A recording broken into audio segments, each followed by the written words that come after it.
Thank you for joining me today, and you're supposed to eager to discuss some issues, potential issues we stood expected.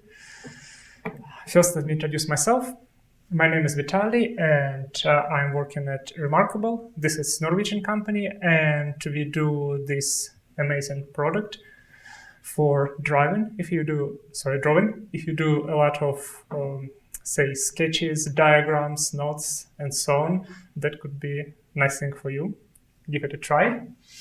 So mostly I'm working on internal and external C++ frameworks and libraries, and I've been doing it for last 10, 15 years or something. For today, we are gonna look into stood expected very briefly. Then reveal some implementation details, and after that go through those 5-ish, 6 perhaps, issues I found while using those stuff in the team. And at the end, if we have enough time, I suppose we will have enough time, I have some bonus section of how we can implement some monadic operations of expected without changing the exact class. And there will be some conclusion section after each, issue. You can obviously ask questions during the presentation, and I also put aside 15-ish minutes after the talk for the questions, but of course we can discuss it much longer. So for this particular talk, I'm not going to do a lot of theory. I provide only simplified code snippets, because if we do full code snippets for any kind of expected stuff, I'm not sure whether you looked into any kind of implementations we had, but it just can be too hard to read for the presentation format. And then I'm going to do a lot of changes, suggestions to change, to improve things, and so on. All code samples, experimental implementations, and pretty much everything could be found here. There is my open source library with some functional programming primitives, with monoids, semigroups, writer monoids, and so on, and with my own implementation of expected, the one I'm going to advocate here a little bit. And the second, rightmost, leftmost, rightmost for you. So that would be the QR code directly to the source code of this expected class. Let's talk about expected. So I'm going to ask you some questions for this particular section or for some other sections as well. So raise your hand. There will be 3 questions and lower if it's not true. Have you ever used stood expected in real production code in a team of more than 3 people? Longer than 1 year. Cool. Thank you. So let's start with the definition. So the expected, the abstraction for representing basically values of 2 types. It's either expected, that would be T on all slides, and unexpected, that would be E on all slides. Based on the standard and many of the implementation of libraries I saw, it's just a union under the hood, and it has monadic operations, not the super strict definition, but that's all we need for this particular talk. How do we use it? So we should create expected of 2 types. The leftmost would be the value, the rightmost error. Here it's error, and it's just whatever error, because you use custom error anyway. I would be use Notion for this very tiny example of box. So it's a box where we can put something. Say here we put 42 into this box, and then we can instruct it. That's a very basic example. That's how it works. When do we use expected? Usually, from the practical point of view, when operation can fail, and we need to know why this operation can fail. Otherwise, you can use optional alternative if you don't need to know why the operation can fail. Here I have the code for loading widget. Those all examples coming from our real code base, but those a little bit simplified. So if there is an error, we do stood unexpected. We need to wrap our object into stood unexpected. return it. Otherwise, we just return the object itself. To work with that, there are a few ways. We can get the widget, then we can check whether this one has value. If it has value, we do something with the widget, whatever it is, a structure with some metadata.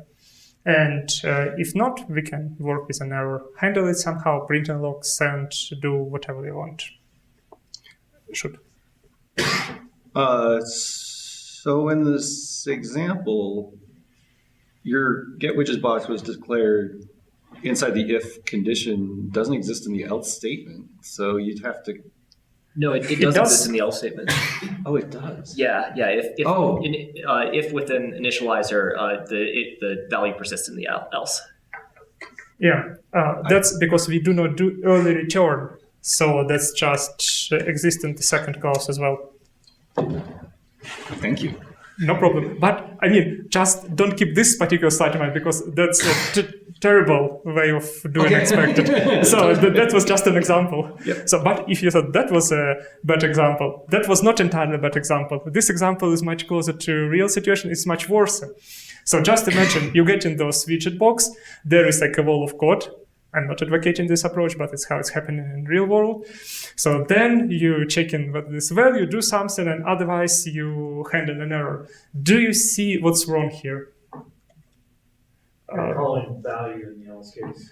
Yes, that's correct. And this is like super common case. People do it like always. And it's amazing if you cover the alternatives, their own scenario with unit tests. Many people don't do it. So this issue can be caught like super late from time to time even in production. So or like, yes. I recommend using the hardened standard library options for this because it will catch this for sure. Yeah, great advice. However, we have like, monadic operations to rescue, and this is a little bit more complicated example, but also real. Say we need to get a widget somehow, then we need to do something with the widget. We use and then for it. I'm not gonna explain a lot here. I will tell you why a little bit later. It's not for this talk, but anyway, so we do process the widget. So you can see that this lambda function accepts widget itself, not a box. So it's made it much harder to misuse it. Then you do transform, say I want to get ID of this particular widget, and otherwise, alternatively, I want to handle the error somehow, say do login here or clean up or do whatever I want. And of course, I must handle the entire value of the get widget of the entire pipeline. It's not on this slide, but I must do something here as well. We have 4 monadic operations available and expected. We have transform, where you can alter the type of value. We can do the same for error. We have more bind stuff, and then where we can just change the type of the value as well and the return expected, and we can do the handling of the wrong situation where we can restore the correct exception. So if we can handle the value, we can restore the correct pipeline and continue processing it. So first 2 functions should return value. It is expected at least to return just a value and to be wrapped for you with the certain type either of value or of an error. And the 2 last that you should return expected from those. Last year at CPPCon, I gave this particular talk. So if you want to learn more about monadic operations, how to use them practically, whether caveats, trade-offs, and so on. So please, the recording is available on YouTube. Just look here. That's why I'm not going to explain a lot about monadic operations themselves and practical usage of monadic operations here in this talk. And one slide I took from that presentation. And this is super practical observation, but you're not really going to do purely functional programming in C++ in real world. So there will be side effects for sure, call it whatever, even login is usually implemented not as a writer monad, but with side effect things. So there will be third-party libraries, and many of those having different error handling mechanisms, so exceptions and so on and so forth. And you also have existing code, which is usually written in object-oriented style. So the option is to use some elements of functional programming with expected, say, monadic operation or something. But please note that it's impossible to have, like, Haskell-like code, perhaps, in CPP. It's a little bit unrealistic, unfortunately. Now let's have a quick look under the hood of stud expected. We have 3 types here, unexpected, to mark something that went wrong. We have bad expected except, that's an exception that can be thrown in some cases. In other cases, it's UB, we will talk about it. So, and then we have expected class itself, that T for value and E for kind of error or unexpected stuff. This is a copy from the standard and the copy from probably GCC standard library. They also obviously have, that's in a different order. First they have Boolean flag and then they have union. So that's a target union of 2 things. So T value value and E annex, it's unexpected. And please note that it's not wrapped unexpected, it's just unexpected, it's just E. So it's not unexpected of E. That's very important detail. And this gives us effectively this thing, what I'm, to be honest, thinking is the issue here, and it leads to like bunch of other problems. Value type and error type can be the same, right? I mean, if you notice in union, you can have like T integer and E integer, and it would work. Nothing wrong here. So we can have this code, perfectly valid code. We have expected of string and string. We can do something with that and return the correct result if we want, or to distinguish between unexpected and expected, we should wrap the wrong stuff into the stud unexpected. This is the question. From practical point of view, how often do you really need this? Like, if you have any good examples, please share it with me. From all like time I've been using expected, and I talked to many people. For me personally, it was only one example, and it was because of the wrong design. So I just redesigned code, and then I didn't need it. So, like, usually you have your own error type, and this error type is not convertible like to your value type and vice versa. You usually don't need it.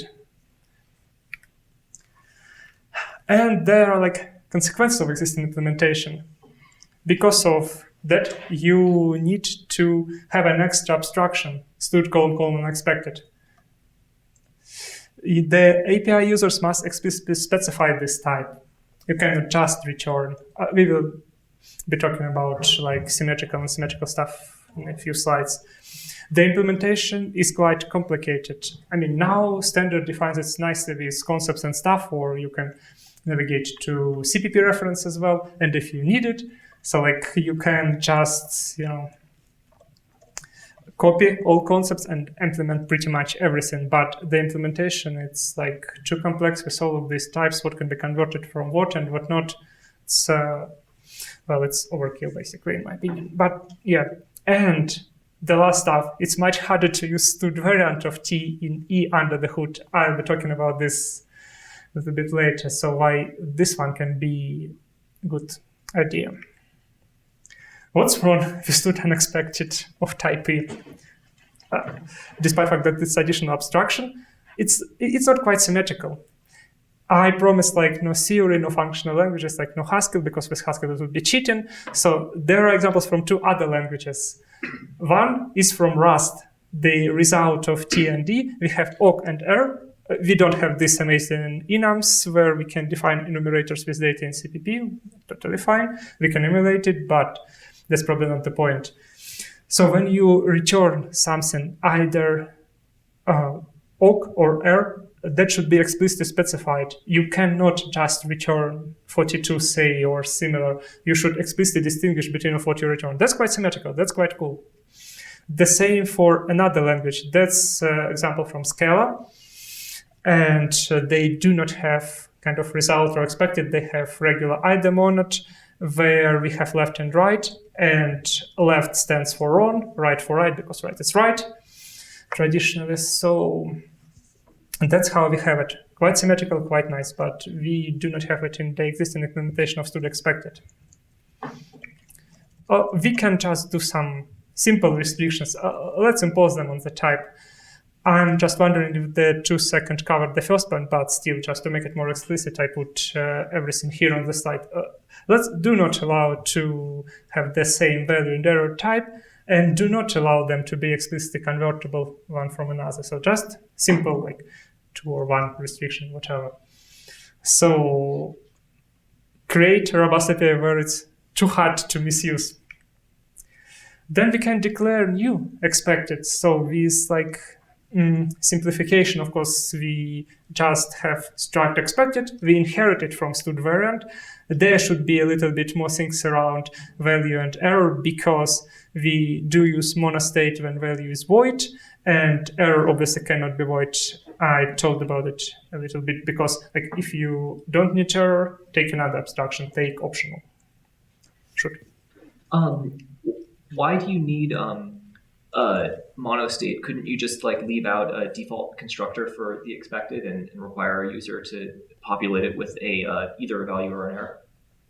I mean, technically, I probably can, but I do not want to have 2 different, say, implementations, one full specialization for void stuff and one for expected. So that's why, I mean, I just probably want to have like, one context per switch in the implementation, and then I can just have super small and nice and neat implementation. So and this allows me to do that.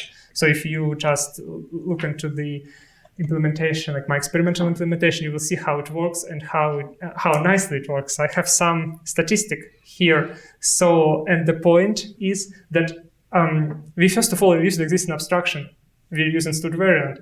It might not be super fast right now, but like stud variant of 2 types, it should be arguably fast, and we can get it better with all of this meta-programming stuff that is coming. So implementation is super simple. It's like with all additional abstractions I also added, with all contracts and everything, there's like 350 lines of code. I was cheating a little bit. I was using auto-deducing this and so on. It's completely new standard, but still, it won't be that much longer. And the tests, there are a lot of tests, of course. What you can also do, you can use std_get and all other variant-related utils, which is amazing. I will tell about it a little bit later, but you can completely hide all dangerous API like .value, .error, and .something. You still have this in cases where you need this, but you can hide it a little bit from the regular interface and keep monadic operations only, which is much safer. And you can use std_visit. We will talk about it because this thing is super important. So, short story about std_visit. Do you know what this is about, std_visit? How to use it, or? Yeah, have you ever used it, or like, I mean, yeah. Do you think that std_visit has questionable interface? It's not straightforward to use.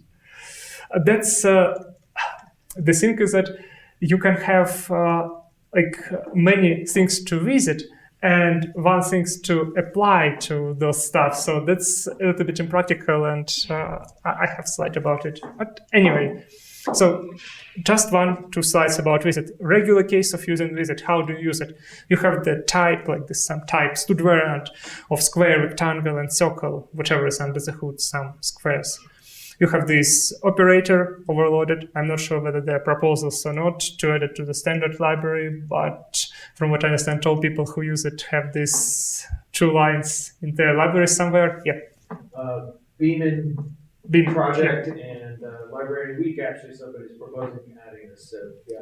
Yeah, I have, by the way, probably one more addition to Beam and Library, and I will show stud much in a few slides. So, yeah, we can calculate area. What we do, we just create this overloaded stuff that would create operators for all our lambdas that can be invoked. We can visit shape, and then we can calculate area. That's quite a trivial thing. So, we can do slightly better. That's what we can have, and this what can be a little bit more natural way of doing stuff.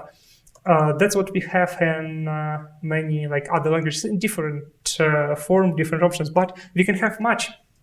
And we can easily use std_visit under the hood. What the difference is that we can have one object to inspect and many visitors to match against, which is a much more natural way of using things.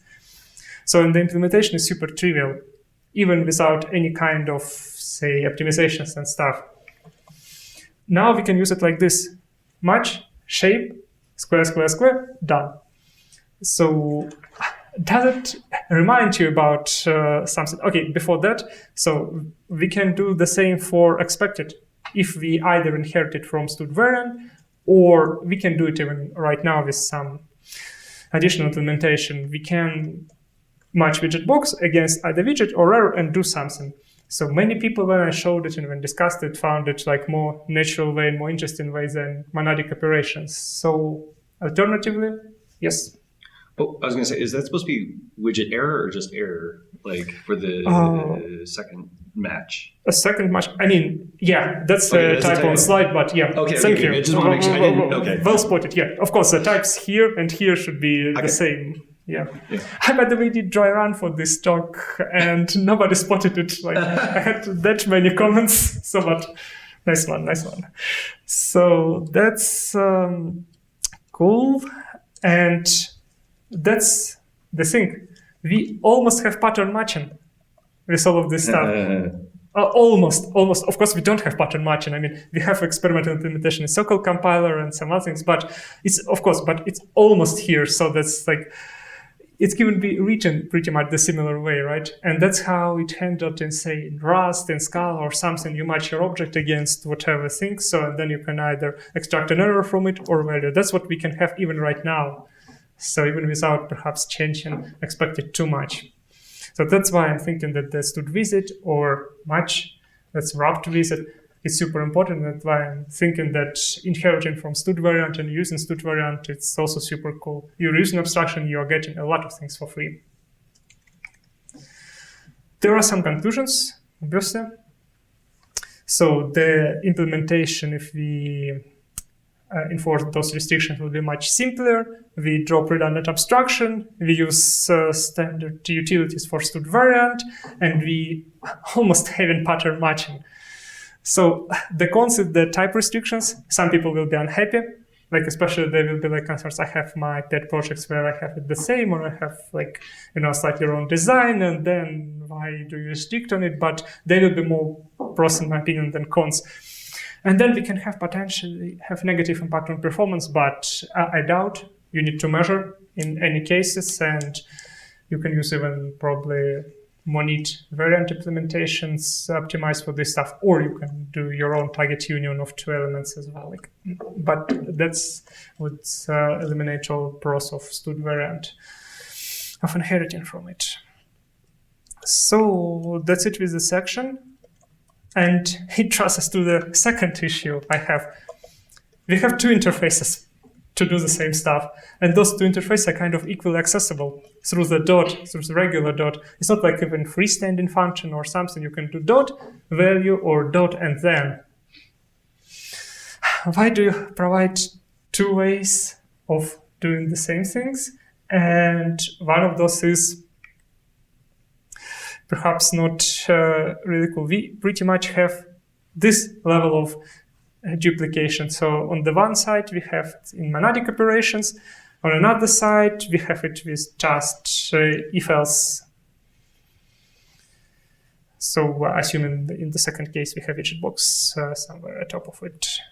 And many people would say that in this case, regular interface is much simpler, much more natural, much more imperative than monadic. So why would you use those stuff apart from the obvious safety and so on, the things I mentioned? I just want to repeat once. Benefits of monadic interface: safety, easy to propagate value, error, or restore, and it can be used in most of the cases, not all. That's why we need to have some accessors as variant utilities or something. We'll talk about it later. For instance, you can have even use monadic operations in unit test if you want. That's very, often concern that people impose, hey, monadic operations, how do I test? So that's how you can test. That's one way of the test. I have the second one for you. That's a catch framework is used here. So we calculate an area from the previous stuff. So we do require, which is like fine if it works, and or else otherwise we just print in an error and return unexpected, which will be ignored here. So that's how we can use monadic operational test. It's just an example, but it's even possible to use here. So all probably regular use cases are covered by monadic operations anyways. There are some places where you still might need to have the regular interface, our main function, like standard main function if you don't have your own. It doesn't handle expected or something by default. So if we bubble up it until main or something, we need to do something with that at the end anyway. So we need to do regular accessors. Then libraries boundary, I briefly mentioned it. So like different third-party libraries can have different ways of propagating and handling error. There you might need to have regular accessors. And then integration boundary. That's a very interesting topic. Are you guys familiar with Qt library? Cool. So I don't need to explain much then. I'll just do a little bit. So we have window layout class, that class responsible for layout in different windows that displayed for user on our amazing devices. And then we have the abstractions that should be exposed into Qt. This is one way of doing this. You can do it differently probably. So you should have to inherit from QObject to use this macro for some metadata, and then you have method add that exposed, and then as invocables invoked from the QML side. QML stands for Qt Meta Language by Ivanov theory, and this is declarative language for creating interfaces. It's half of JavaScript. So yeah, and under the hood, it uses the shared pointer to the actual implementation. Whatever it is can be different for tests and so on. The thing is that default way of handling error in such cases for QML, or most widely used, is just printing everything into the standard output. That's it. That's what people get used to. And not many developers will even check in what your add returns here. So and it's not super nice if you even return the expected abstraction and so on. We tried a few times and leads to more issues than produces pros, unfortunately. So what you do here, you add in, then by URI, then print an error, and then you can just return has value and transform it to QString or whatever, but just this probably will never ever be checked. So that's how you send. This is one of the integration boundary, specifically important for the UI stuff, because you will always be having, I explained it in my talk about practical approach to the monadic operations, like this integration boundary always will be here, the boundary where you stopped using kind of monadic and functional stuff and switch to either imperative or something else. It will be close to UI integration. The small conclusion from me that monadic operations is safer than the regular one. That's from 2 sections and from only one. It can be used in most of the cases. Even the test, you still need to have regular value error accessors for some integration stuff, for more system level programming, if we can put it this way. Then an implementation wise to variant can gracefully hide a dangerous API and again give you this ability to access value errors when you need them. We have third issue that's partially, I didn't quite follow the issue with main. Is it the same as the integration boundary where you can't return expected from main? Yes, that's the same. That's super close because you bubbling up your things, like your expected stuff, and then there will be a point where you need to either recover, like roll back a transaction, or just print or send to log or something. And it can be that's you have say executable with the main entry point, and you need to return the error code when something is wrong, and this is where you need it. That's why I put it as a specific case. So So the third issue, like no customization points for specifically error handling. We can drop this section if we just take using stud variant underscore, but we are not here yet, and most likely we will not be here. But please look at this slide. Heard about contracts, have slide about it, just as a disclaimer. So we have those APIs to access value and to access error. In the first case, we have value. And those probably wording I copied from the standard. So this one throws but expected access if has value is false. Then we have an arrow or star operator that has preconditions that has value should be true. If not, it's UB. We have then error, precondition has value is false, and if it's true, it's UB again. So we have like not only single problem, we have like the number of issues here. So that's not only the different interfaces for doing the same stuff, but the error handling is different as well. So it's again not symmetrical. It can throw in some cases. It can produce undefined behavior in another case, and you cannot customize it. Like, I mean, imagine as an engineer, I want to do something else when this operation fails. I can do that. This is another talk I gave a few years ago at the NDC TechTown conference. Have you ever heard, by the way, about this particular conference, NDC TechTown? It's our Norwegian conference, quite large, CPP.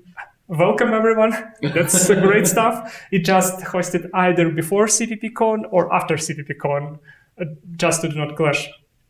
Amazing conference with many international speakers. That's awesome. So if in this particular talk, I'm explaining why that's not a good idea to mix in different techniques for error handling. If you have the same project or the same library where you mix like, your expected, your error codes and exceptions, it's not a good idea, really. Like, and that's what we have with expected interface, including UB stuff.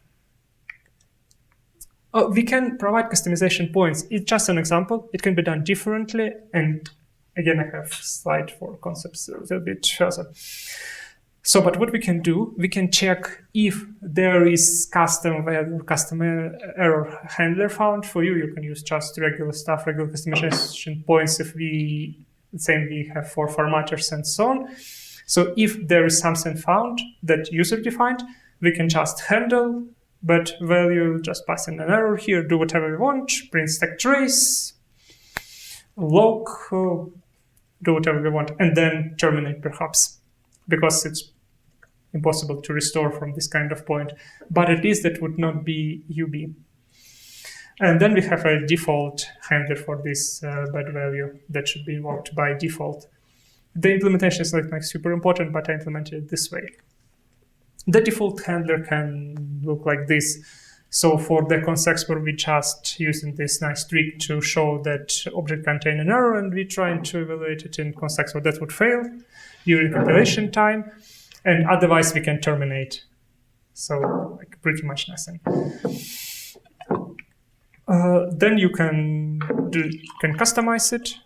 So you can have your own handle bad value function that's posted in the same namespace to be discovered properly.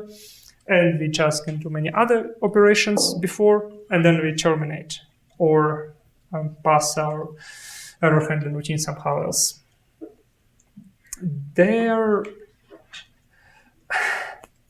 It's not that easy. I do not have answers to all of those questions, to be honest.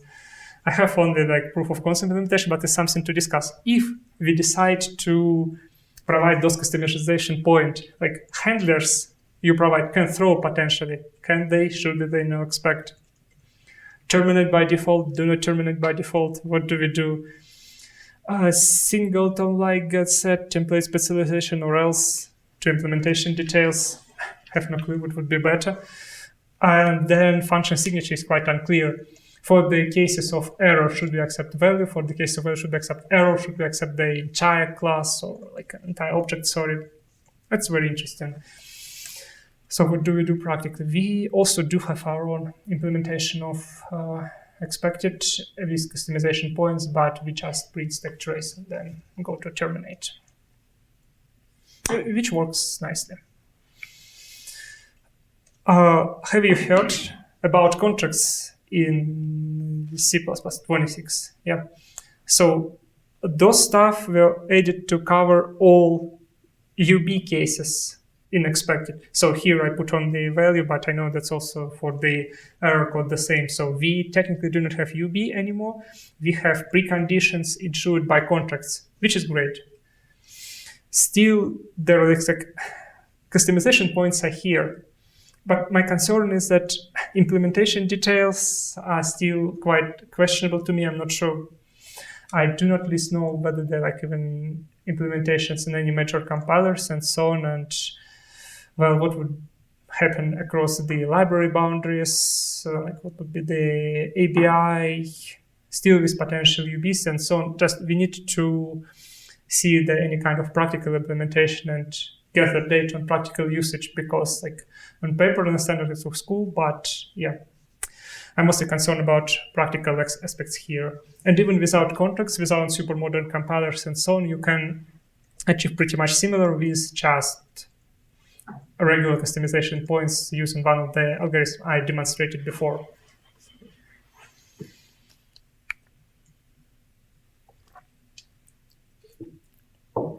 Yeah.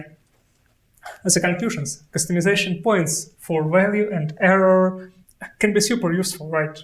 No exceptions, or exceptions if you will, which is fine. But recommend no UBs, and you can set different behavior for libraries or test code.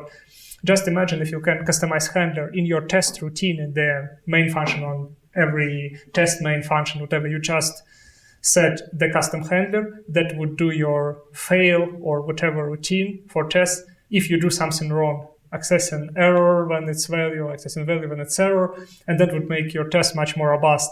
And you don't need to have like extra additional thing. You can do unwrap or value and error just like that, and it will be working.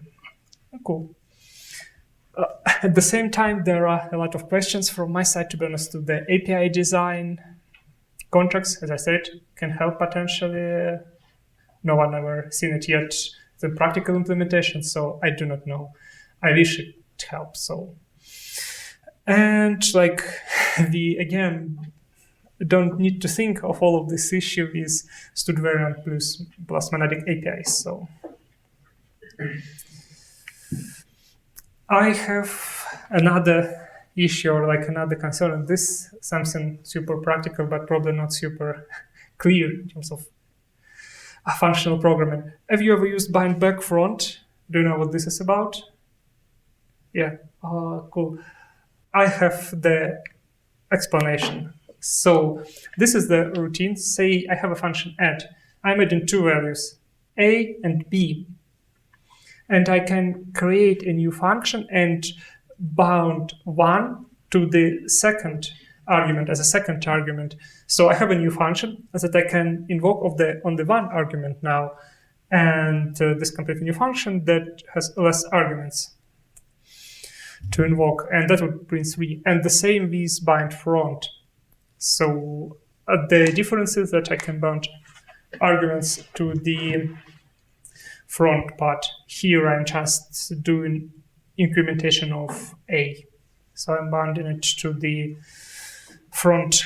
And then it, of course, will a is now 0, so it will be 2. That's very useful routine, and if you have never used this with your and then or else, give it a try. However, you might always prefer using lambdas, and there are some issues with lambdas. Again, I discussed it a lot in the previous talk about practical monadic operations, so that's just some conclusions here. So like lambda functions can potentially reduce readability. Lambda functions in C++, super powerful abstraction and super wordy abstraction. So it can be too long, there can be too many lambdas, too many nested lambdas, like from time to time there's 3, 4, 5, 10 nested lambdas. It's usually not the way to go. There can be already functions to use the functions with more than single parameter, and you want to reuse those functions with the monadic operations, right? And those functions can be used in several places, right? And some of those things can be like a class method, where the first stuff is a hidden this, right? So you need to bind this front to use it. There are, for sure, potential use cases for bind back, and from time to time it can even replace lambdas. When we want to combine those stuff, there are some issues, though. Like bind front was introduced in C++20 back in 23, and it's not available at some standard libraries yet, especially if you might do some mobile development and you need to stick with all the toolchain, or say you have old embedded toolchain or something like that, that cannot be here. I mean, not embedded, but high-level embedded, because you most likely will not be using expected there. Another thing is that when you do bind backfront, you need to kind of preserve bound arguments, right? So you need to keep to store them somewhere. There is a restriction imposed by standard that arguments should be move constructible.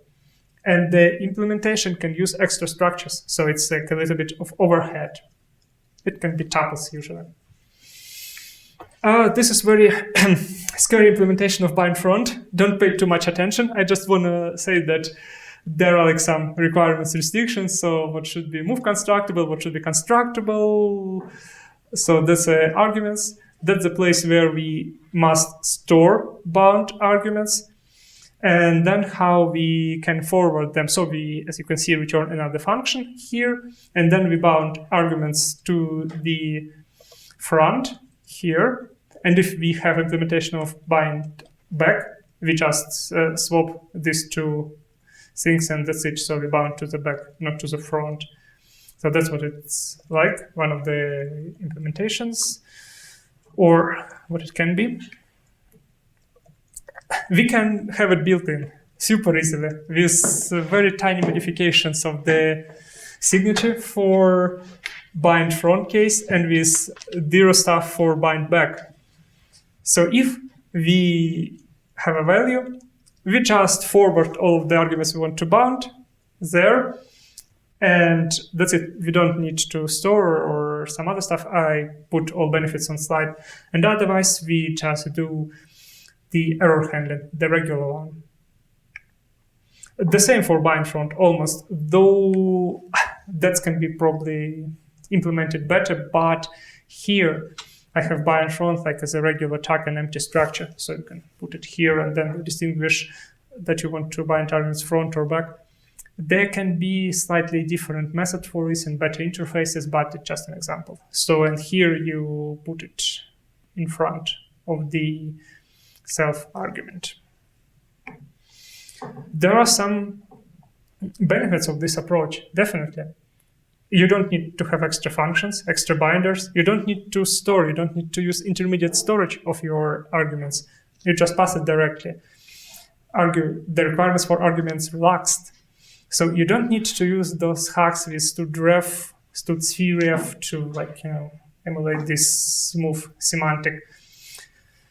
And monadic operations can keep completely the same signature, which is amazing, and super useful for many cases. It's relatively easy to have built-in bind back front. It's not by the way, the argument current or something. It's different stuff, so super easy to have it. There are some practical benefits of using this instead of lambdas. And this, unfortunately, cannot be fully idiomatically correct because you don't compose in the functions, but you just pass arguments. But it's super practical at the same time. I have another issue.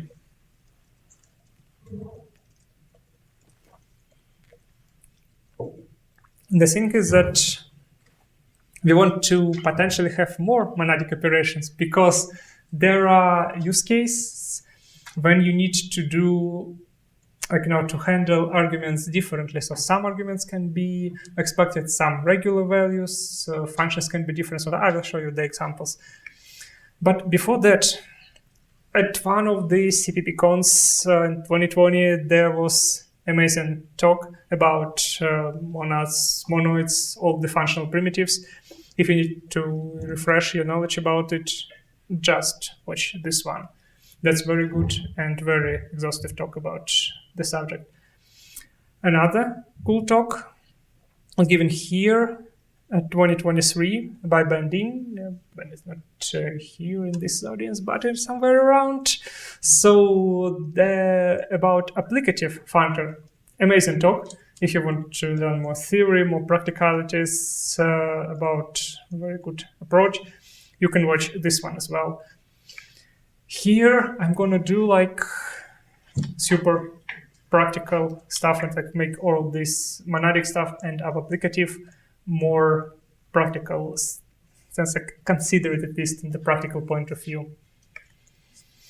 This is the canonical pattern for use and apply, and it's quite far from the regular use cases. What we have here, we have expected of some value and error types. Then we have an apply. So what it does, it checks whether this is function, which is also wrapped into expected with the same error type. If both values and expected are correct, we just invoke function on the value. If not, we just bubbling up the error when whatever it's like an F or an V. And then we also have this abstraction for pure. We just wrapped our value into the expected. So how we use it? Say we have a function toString, which is stored in stored function. It's not necessarily be like that, but anyway. Then we have a get number, and then we want to apply. So we wrap toString function into the expected with the same error type. Then we have number, which is expected. And then we just have everything like taken from two boxes, applied, and then put to another box, and then sent to the caller into something with the result. That's a canonical way. However, in real world, you have the situation where the function is not wrapped into anything at all, like into expected, optional, whatever, anything else, and you don't wrap it. Because what for? The types of parameters or formal parameters that can be expected, that can be optional, that can be mixed, and some arguments that come into your function can be wrapped or just be the regular values. That's a more real example. So you have toString function, you have get number, you get it, and then you do apply. So the toString is just a function. However, the number you get in here, that can be either expected or int, and you can have several arguments. Some of them can be expected, some of them not. So that's happening every so often. For expected type, we can have like app-like methods. So the name is again questionable, but it's not really applied. So let's use those two letters for now. So that's just a function call, and then some arguments can be wrapped, some not wrapped. And if I want to implement something like this, this would be super close to intent, and that can be merged with some tags. But anyway, so I have this method, and as an invocable result, I can either unwrap or forward arguments because they can be the same, and the result type will be just invocable result of the things. So that would be the signature, and then we need to have some restrictions because all error types for all expecteds we use, that should be pretty much the same. If we have a look into the argument restrictions, for instance, that should be like either not expected at all or expected with the same error. So that's we have same error for like this evaluation. So we either check in whether this is not expected, or if it's expected, so there should be the same error as we passed here. And the value arguments can be folded like this. We just check in all the arguments we pass, all the arguments we want to forward into the function. That's what we do here. So you're familiar with foldings and stuff? So yeah, or if not, that just would be evaluated into like the chain of end of the checks for all arguments. Yes. I thought folding was the other way, or is it right? It's not important here. Like, Okay. I mean, right, left folding doesn't really matter Okay. for You're this just case. choosing. Oh, wait. Yeah. Okay. So then we have those concept for up invocable. That's what we want. We want to have valid arguments from the previous slide.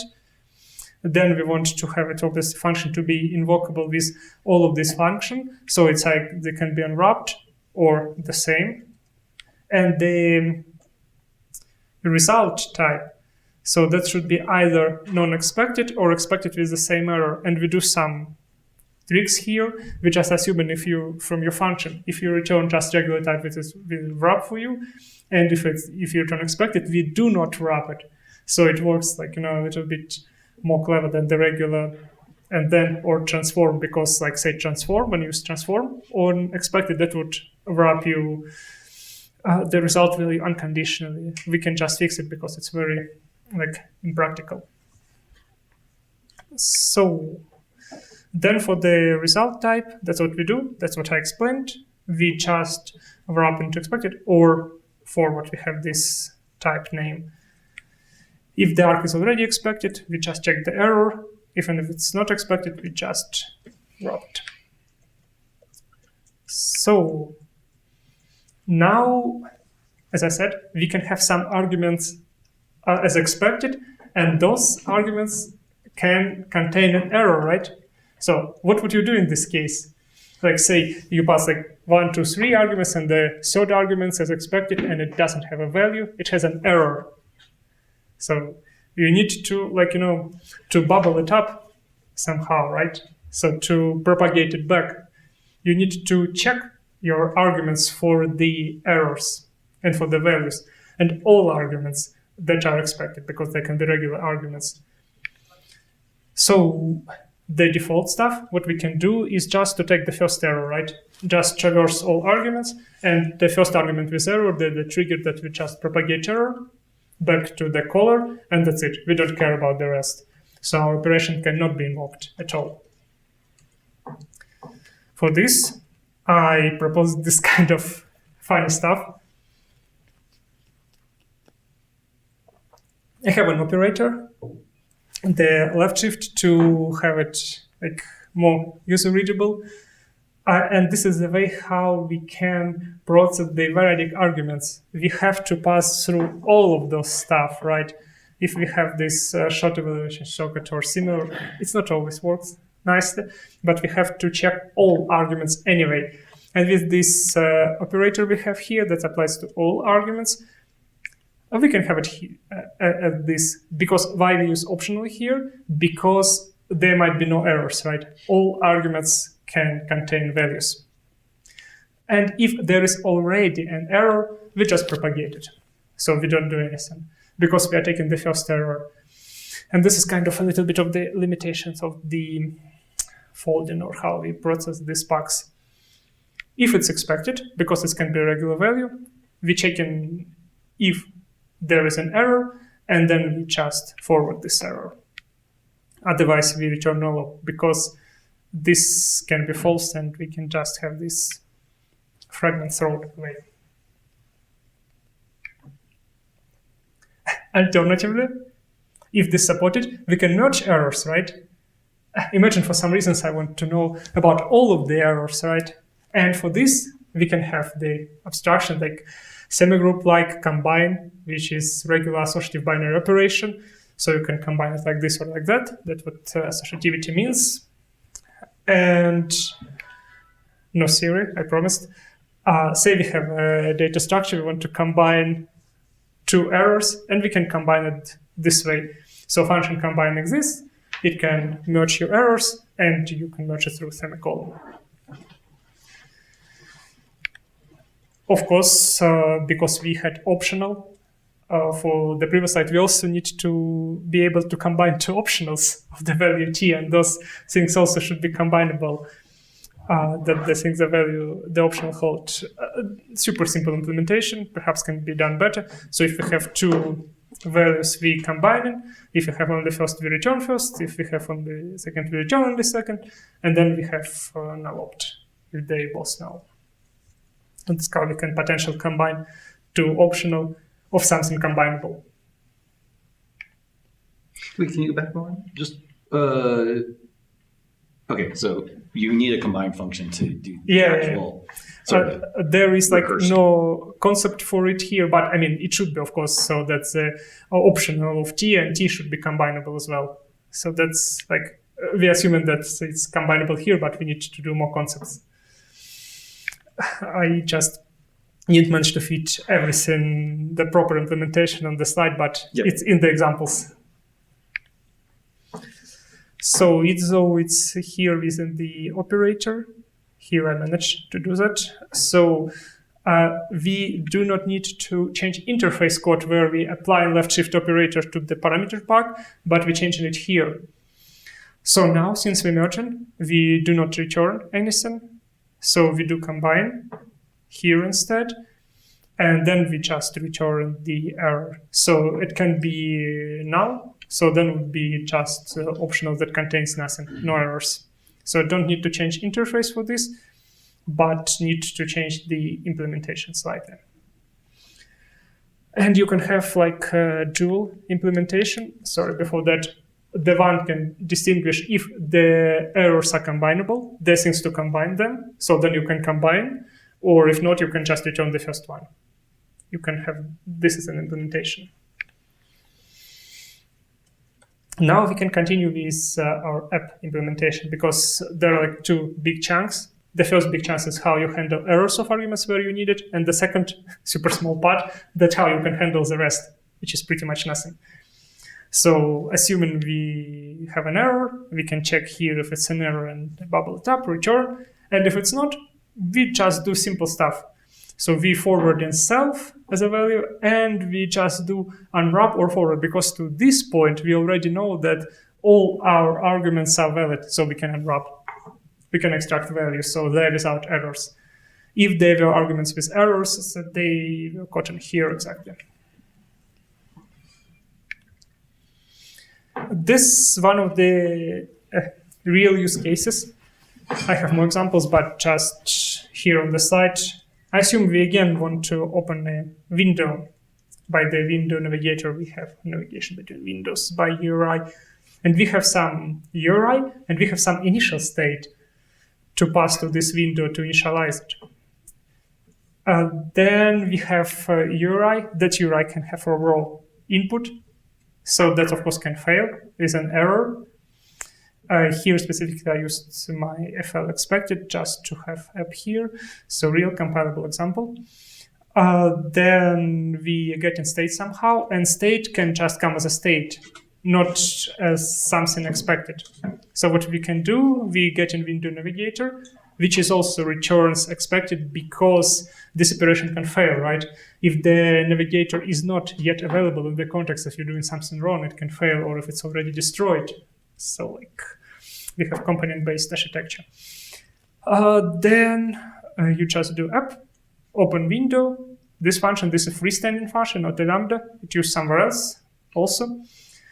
Then you just pass an expected URI, and then you pass an initial state. So the cool stuff is that the expected URI can be automatically unwrapped for you. If there is an error, the error will bubble up to the result. If not, then not. And the initial state you can pass as this. So then you can do that with all arguments. If, for example, here get initial state potentially fail with some error, you just don't need to write this code at all. You can just need to put auto here. I just put the GUI colon state here to highlight that there is just a type not expected, but you already most likely have auto here. So that's when you refactor and you just need to do a very tiny amount of changes. It can be like a freestanding function because I have some concerns about whether this stuff should really belong to the regular interface or not. So it can be a part of and then with some tags or similar, because we need to distinguish whether we should do this or shouldn't do this. Say there is already a function that has some parameters as expected, some as a regular one, and we don't want to say unwrap anything. We just want to invoke this function as is, so that we should distinguish between the and then and app. And we can combine errors if supported, return first if not, and so on, because in my basic implementation, we just always return the first error, and the merging errors is kind of, say, the experimental implementation. As a section conclusion, built-in applicative, which is not applicative, so it's super valuable when we have some arguments wrapped into expected, some are regular. There are relatively many arguments, like 1, 2 arguments. Probably fine-ish, you can use lambdas, right, nested lambdas or similar. Not an issue. But there are 3 arguments. Even with 2 arguments, from time to time, code looks a little bit cumbersome. It's not general functionality. You not always need it. I have examples, but I don't have that many examples. So nice to have, not mandatory perhaps. And they, of course, may not belong to the expected interface. There can be just some other implementation. I will show you what you can do. This is my bonus section. I see we are quite good on time, so not too many questions so far. That the section will be here, but the question is can we add useful functionality without changing the expected class itself? Do you think we can?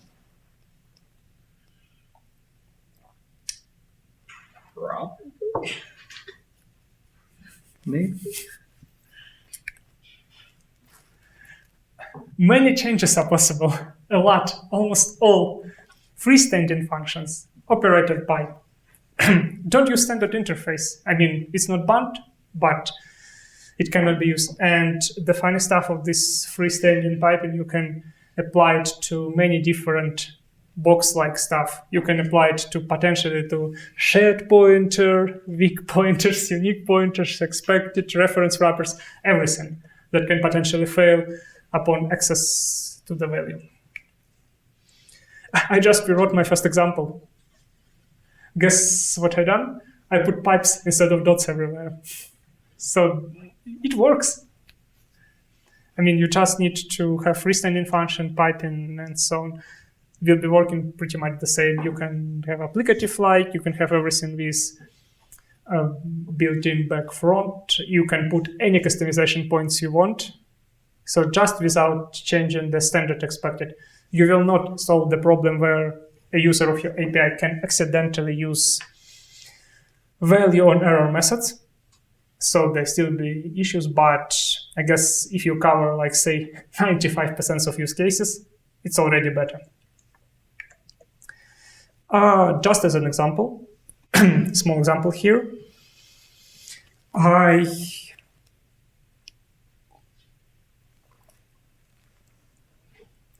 created Unwrap functionality for test specifically. Are you familiar with this Unwrap for, say, Rust or similar? So if you invoke .unwrap in Rust, or it's not about the question mark, but it's unwrap. So if there is a value, it will be returned. If not, it will be panic. So that would fail immediately, do something like to terminate or pretty much similar. So it used with expected, fails when expected contains an error, and it is value otherwise.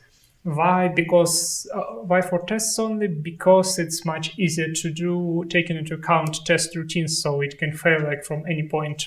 It's much easier and it's super useful. I have simplified implementation there. It's probably not production ready, Nibloidish stuff.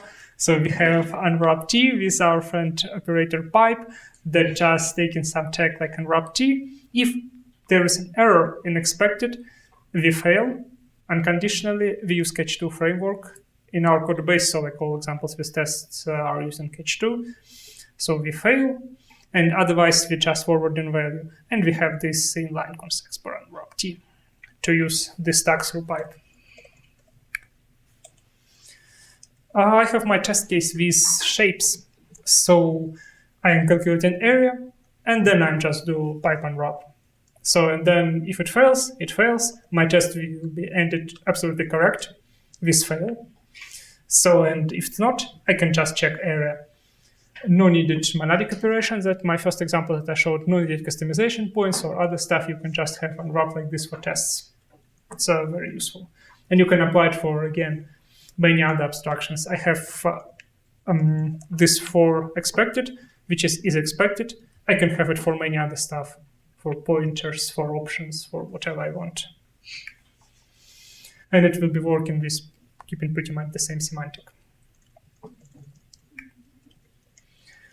At the conclusion, all existing monadic operations can be implemented via pipe operator. It's many if not all, because I've never checked all potential stuff, so can be also implemented via pipe. And you don't need to recreate expected from scratch at all. So just take expected, take any kind of library you want, third-party library, and then just do piping. That's how it works. And with this bonus section, I have end to my talk, but before we end, I have some final thoughts, aka overall conclusions. So the current interface of studio expected, in my opinion, definitely has some issues. So that's, I tried to put it on a slide. Some of the issues result in not really nice code, in dangerous code at some point. The interfaces, like there's some practical useful functionality. That's mostly about type applicative, like binders and so on and so forth. That draws us into the funny stuff that most likely you need to recreate your own expected or use expected from some third-party library if you want to eliminate all of this stuff, or potentially wait CPP 26 or like the upcoming standards where concepts will be working, everything will be introduced, customization points will be added, and so on. And alternatively, again, you can use pipe-like interface for expected, and it can be relatively good compromise, because if you say in your company have some static analyzers or some way to impose certain restrictions automatically for like people to follow the best practices of doing code, then it would work even better. So in this, thank you guys. I guess we have 15 minutes for questions.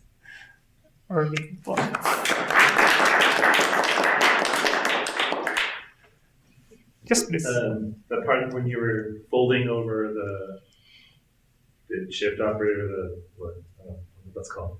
And yeah, that's correct. In the first case, when you wanted it to only pick the first error. Mm-hmm. Could you have done, I don't know if it works like this, but could you have done the and operator, and then would it short circuit? Yes, that it's possible if we just put some flag or some boolean flag, or just if we say optional, put optional at top and pass optional as reference, and then do short evaluation circuit. So that would work. However, it will not be. The thing is that why I didn't add this, because in this case, for the case where we want to merge errors, we need to change those interface. So, and then if you can change only the implementation of the left shift operator, I thought it's better. But of course, if you're taking into account, say, performance concern or something like that, and we most likely will take it into account in the real library code. If we can optimize something, even tiny bit of something, we usually do that. So that would be probably done much less appealing way, but much more performant way. Yeah, any other questions?